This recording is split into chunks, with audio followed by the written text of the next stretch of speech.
All right, here we have Kev's engine. No, hang on, not that one. That one. So, yeah, a lot of work's gone into this engine. Um, it's the very first LCH engine we ever built. And unfortunately, Terry Ryan passed away, natural causes. And customer Kevin picked up both of his aircraft, which were both LCH.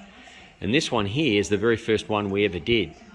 And the heads and everything were perfect. We just give them a clean up, but the engine we tore down. It had been sitting around for a long time.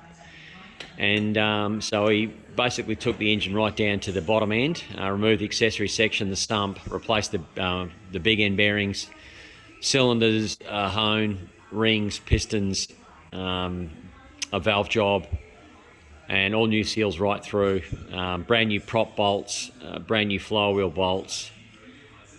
And then we completely went through the LCH installation and modernised it, upgraded to an extent. In fact, this was the very first installation we ever did in-house, and interestingly, it had we made a radiator module that actually mounted to the engine, and the radiator's mounted in there.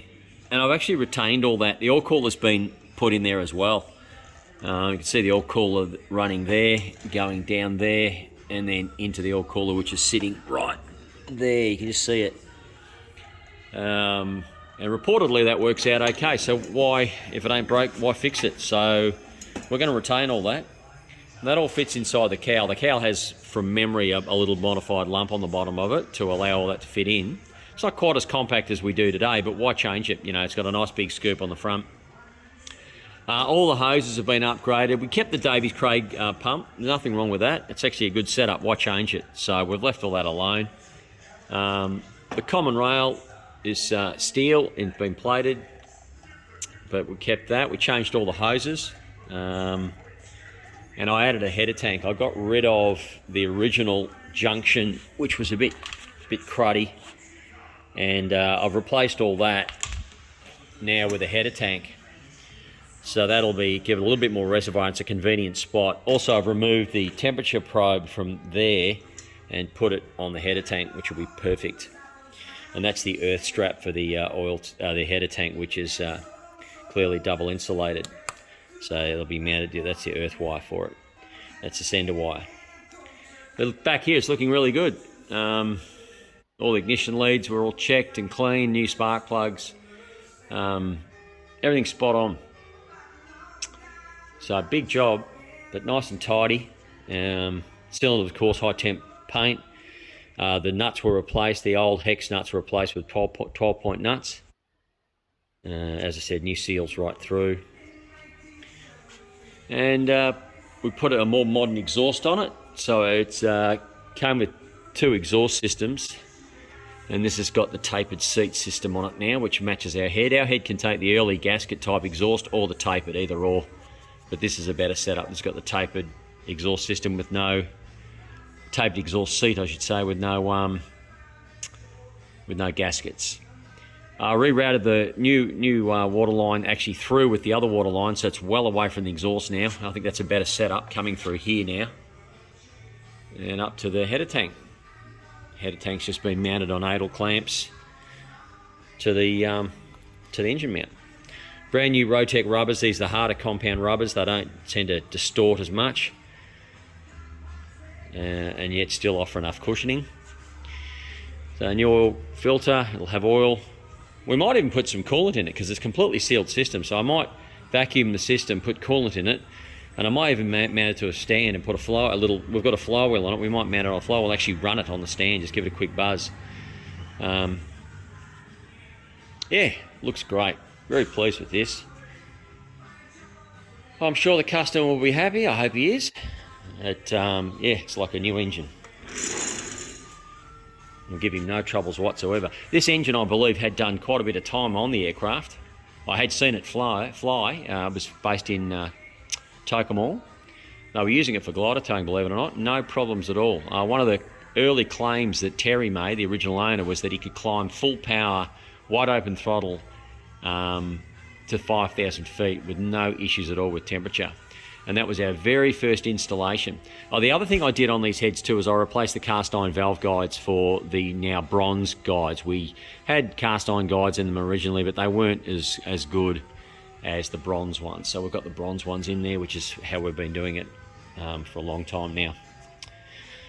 Anyway, that's it. I'll wrap it up. I'll send some photos and some information through to the customer, and he can have his engine before Christmas. Beautiful.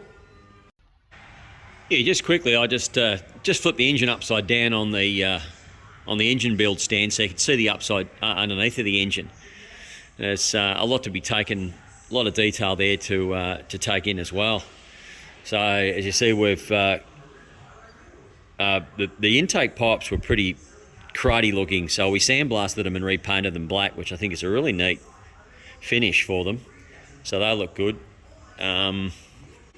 So there's intake pipes painted black, matte black. There's the radiator, so the air comes in here. You can see the oil cooler in there, and then goes through the oil cooler and everything, and then out the radiator at the bottom. So the radiator is actually mounted on the bottom of the engine in its own shroud that stays on the engine. It's quite neat. This time round, we've actually filled in this gap here with a proper piece of fiberglass and then sealed the whole radiator in. Even blanked off the last bit where there's a gap there. So that's completely sealed in, even around, the fittings. And at the back where the cold water comes out, it's all sealed, see? And then feeds the Davies Craig water pump. That's the cold water coming out of the bottom there, and the hot water coming in here. Really good setup. Really good setup.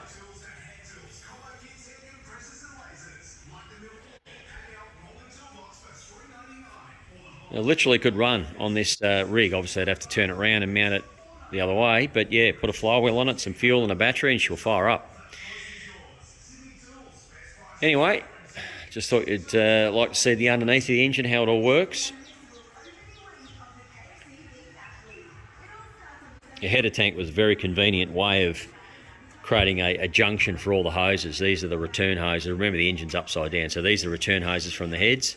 Each side there, you see, coming here, and then this is the hot water out, going to the radiator here, and then through the radiator, and the cold water out to the pump, through the pump, across to the common rail, which feeds cold water or cool water into the underneath of the heads here. Remember, the engine's upside down. And then on this side is the cooling fittings here. And then the hot water out the daisy chain here, and then back to the header tank and round you go. That's the whole system.